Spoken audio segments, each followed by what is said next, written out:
Welcome to the first episode of a new series on this channel, Cryptid Clash, a series where we pit two of mythology's greatest creatures against each other. In the first episode of this series, we will see who will win between two monsters that have been portrayed as rivals for years, werewolves and vampires.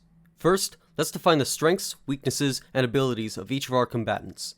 I'll be using the vampire as defined in my first video, but to recap, this vampire had about 10 times the physical capabilities of the average human, including strength, speed, and senses like smell and taste. They had the ability to fly, shapeshift into a wolf or bat, and finally, the power of hypnosis. Next are the weaknesses. Vampires are weak to the sun, silver, and religious symbols and items, such as a cross or holy water, and being staked through the heart.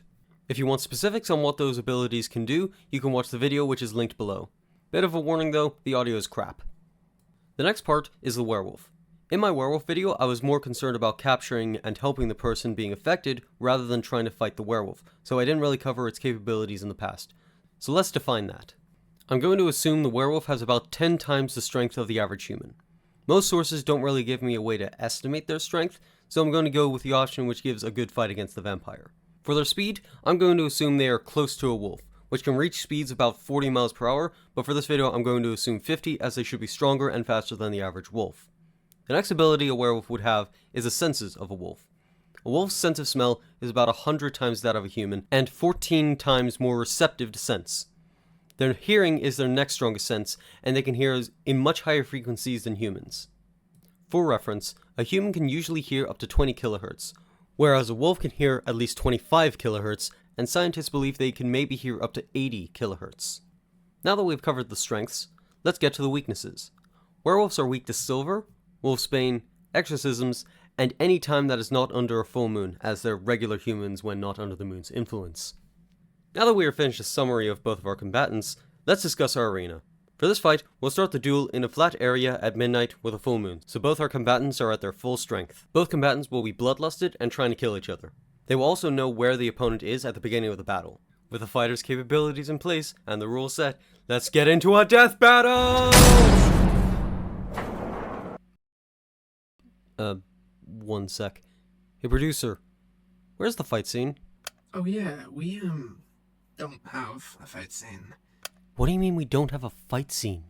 I mean that we don't have a fight scene. We're not monetized yet. Oh yeah. Shit. Dumbass. So we can't have a fight scene. Instead, I'll theorize how the fight will go, and you can debate it in the comments. Cool? Cool. Okay, let's do this.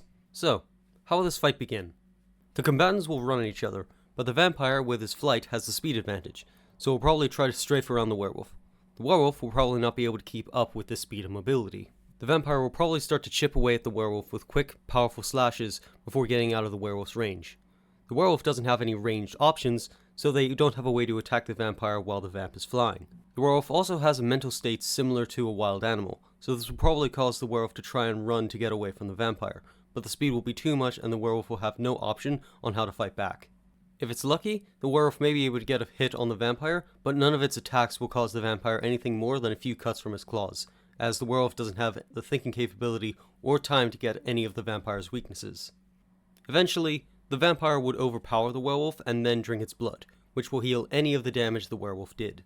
Now, why did it turn out like this? The vampire and werewolf have similar strength, but the flight and speed of the vampire meant that the werewolf couldn't get any reliable hits in, and it had no way to reliably push the advantage when it did hit the vampire. The next factor was intelligence.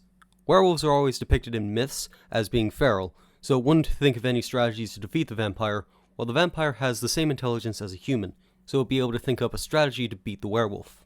The only downside to the vampire would be its ego, but it was so oppressive with its speed and superior intellect that didn't matter.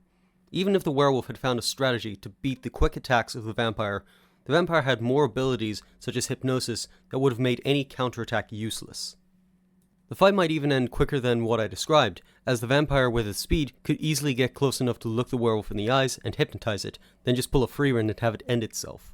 So, due to the much faster speed, larger toolbox of abilities, and the intelligence, the vampire takes the first victory on Cryptid Clash. If you have any suggestions on which creatures you want me to pit against each other, or think I got something wrong in my analysis, then comment it down below, and if you enjoyed the video, then like and subscribe. I also want to thank my friend GK for playing the producer in this video. Until next time, this is Red King, signing off.